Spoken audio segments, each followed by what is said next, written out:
Hey guys, Much Gear Shack. I'm Craig, coming to you from the frozen Arctic wasteland of Alaska. And this is a project I have been working on for several months.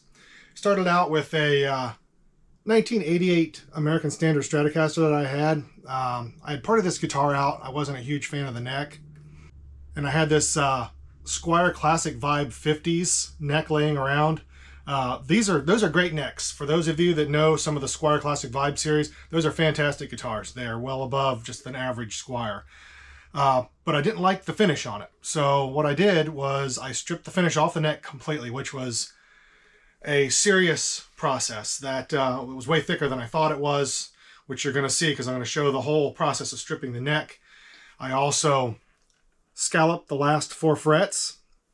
Not that I play up there too awful much, but it just gives you a lot more vibrato control when you do play up there, just for fun.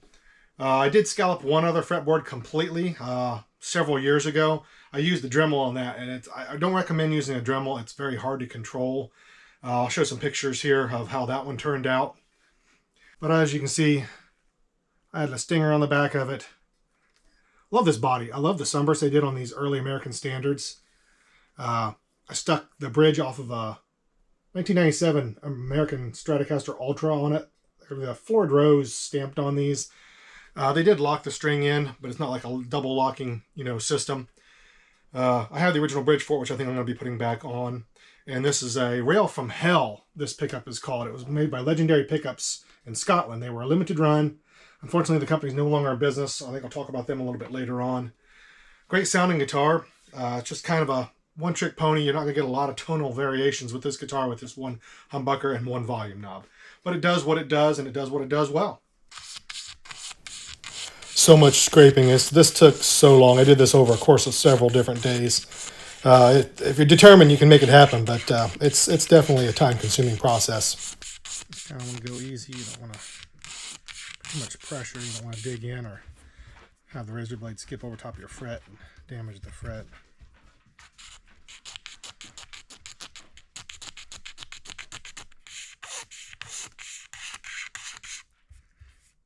These fretboard edges are rolled a little bit, but I'll also use this and kind of roll the fret edges a little bit more, or the fretboard edges.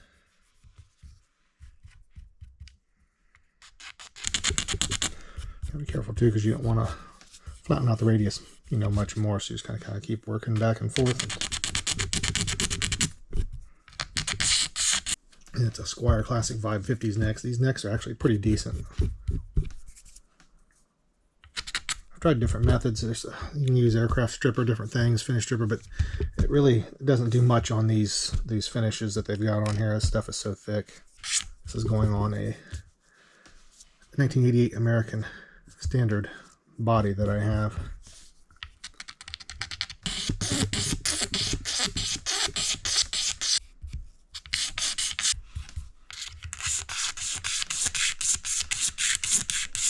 Carefully go along the edge here.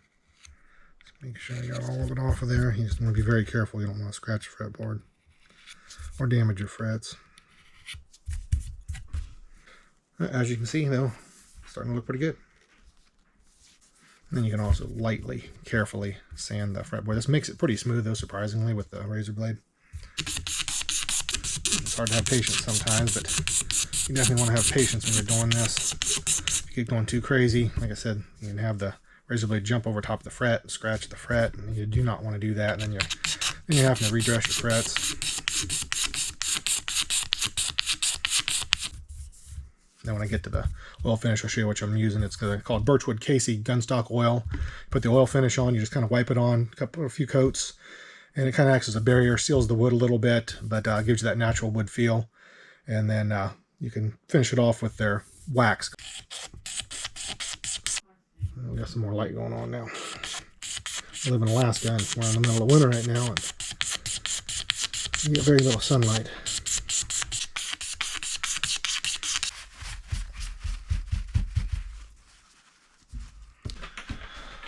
So you can see how far I've gotten here. Some of the back of the neck scraped. I'll sand this after it's done. What I've come across too is after I've gotten the orange part of the finish off, or the tinted finish, there's another sealer, like probably a sanding sealer underneath of this. And you can kind of see, I don't know if you can tell or not, but this bare wood, and there's a sanding sealer. So even after all the scraping, I'm still left with the sanding sealer on the fretboard. So it's either going to be more scraping, or I'm going to see if I can find some kind of a stripper that would take that off. I know on poly, most of the strippers just don't seem to work. So let's see if we can get down through this sanding sealer, now that we know that it's on there.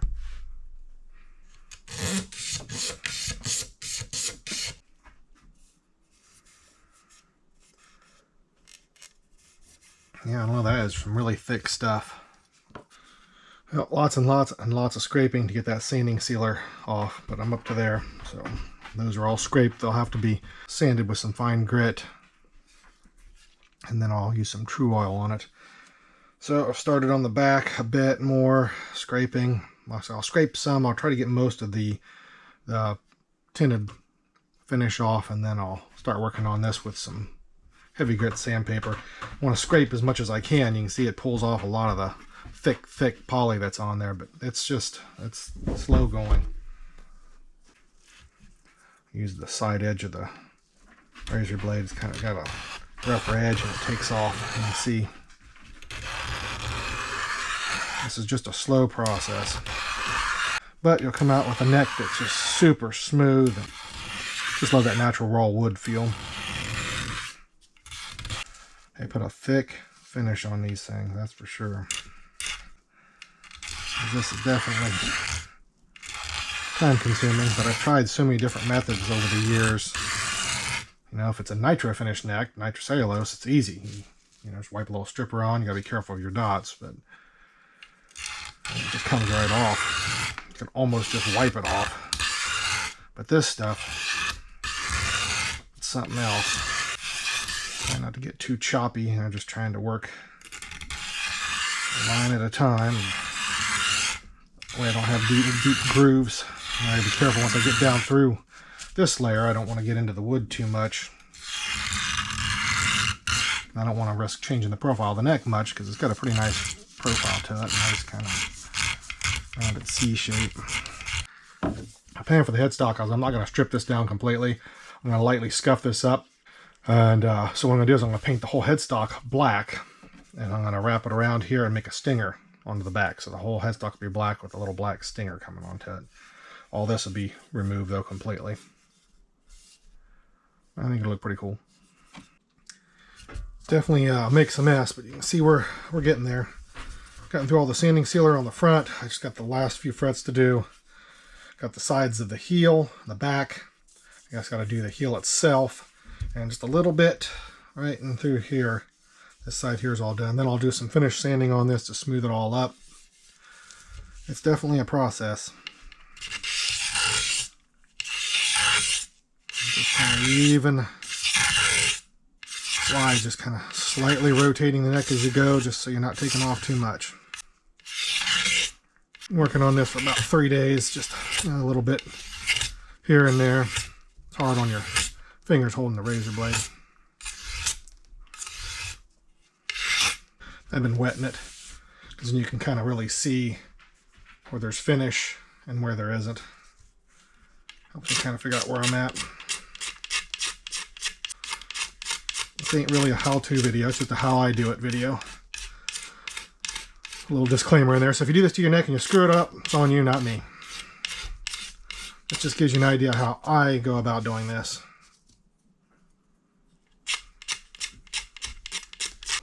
Trying to make a smooth transition, so I start with the blade a little bit flatter and then kind of work up.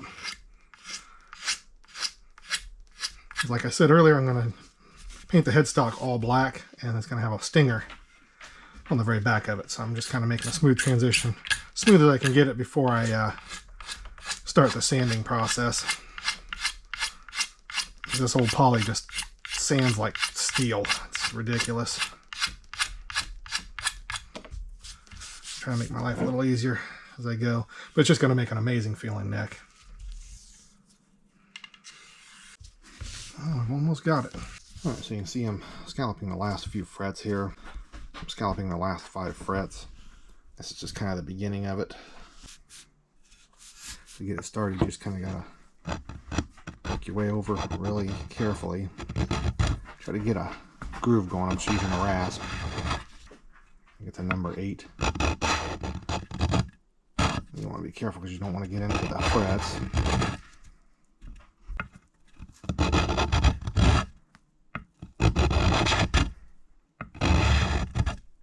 Kind of work way across this.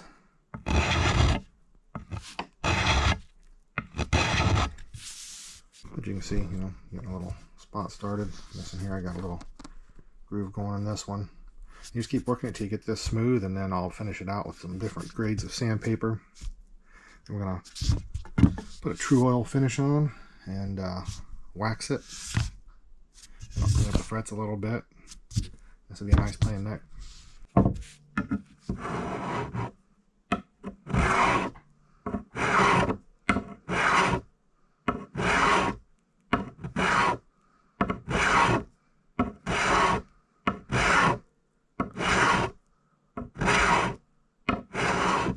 Kind of got to carefully work out of the edges too, just so you can get the width that you need. Gotta be careful on your depth.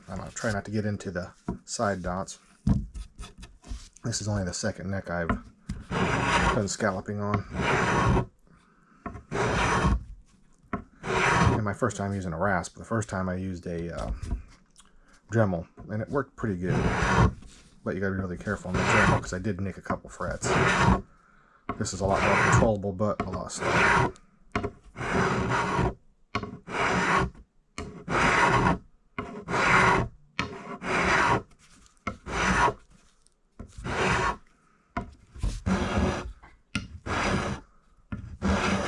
A lot of people think that scalloping will make you play faster, but it's not really the case. It's more about vibrato control, you know, string bending. It requires a lot lighter touch, that's for sure. So if you're a heavy-handed player, you'll bend a lot of the notes sharp to begin with. And it's a different feel. That's why I'm not doing it up on the higher frets on this particular guitar.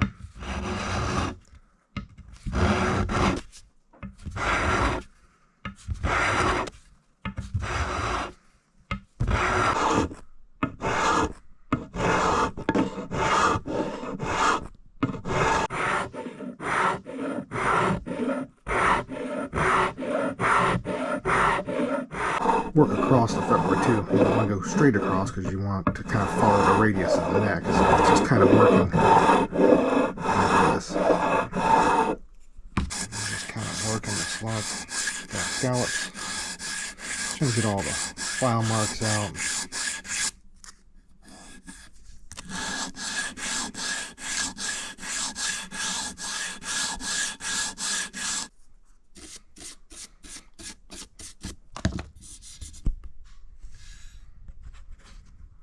Definitely smoothing them up.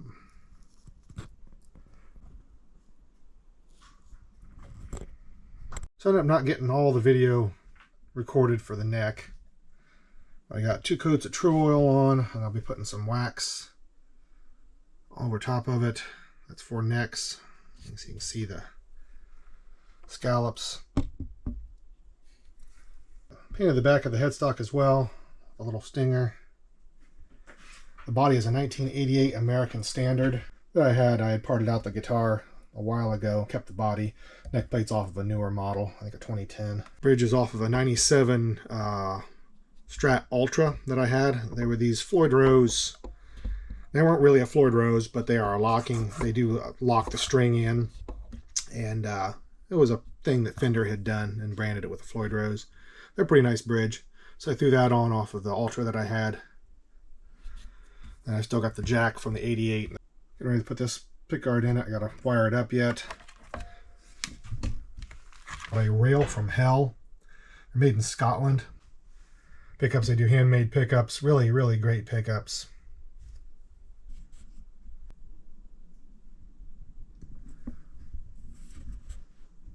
You have to excuse the background of my room. We've been building our house and I don't have the trim stuff finished up yet, or the flooring in. I'm finishing up the wiring on here. I've got all the pot all wired up. I gotta put some black tape over this or some shrink tubing if I can find my shrink tubing. Just gotta get my wire on the jack and then run one to the claw, tremolo claw on the back. I'm not a professional wiring guy, so I'm using a Weller soldering iron.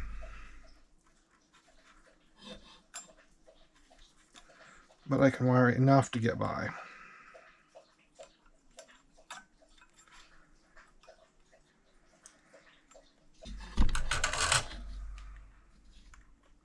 Alright, so I'll go there. I'm using cloth pushback wiring on this, which is really nice wire.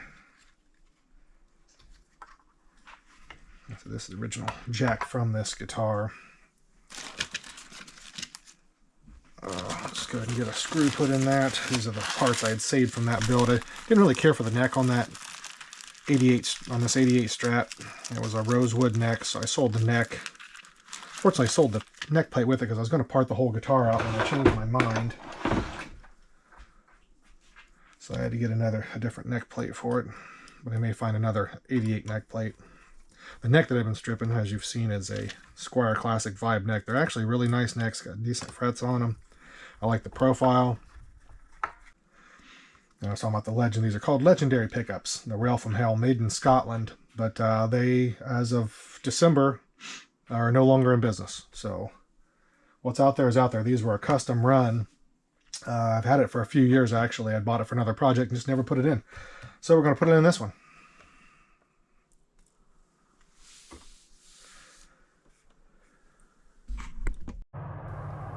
So here it is, finished for the most part. I still have a few little things to do, some odds and ends. I'm going to replace that bridge, that Floyd Rose Fender bridge, with the original 88 American Standard bridge. It's just easier to adjust. I like the sound of this bridge really well. It's just a nice made bridge, but for ease of adjustment, I'm going to go back to the original. You can see here on the fretboard where I scalloped. I thought I had it sanded really well, but after I put the wax that had some darkening stuff in it, you can see where I didn't finish sand, completely perfectly, but it doesn't matter. It doesn't have to be completely flawless. I had that decal laying around. I stuck it on, but I think I've decided just to strip the headstock completely also, and I have a custom logo made. Thing plays great. I use this wax, which I'll show right here on the fretboard. It has stuff to kind of darken it, give it more of a aged look. I always like to do an unplugged sound sample just to kind of see how the guitar sounds unplugged before I plug it in.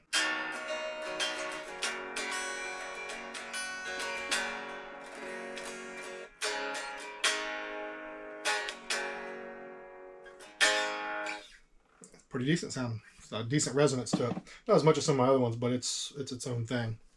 All right, let's plug it in.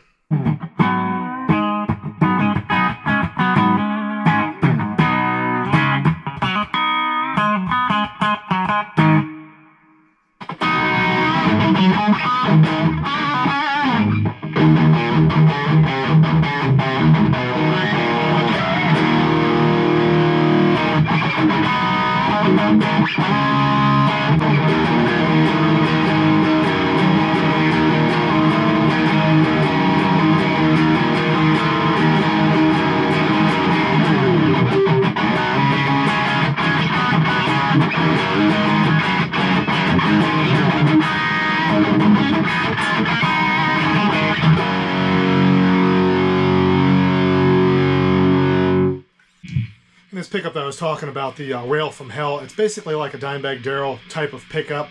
So it's kind of that higher gain, so it's more Pantera Dimebag sound to it.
Does heavy very well.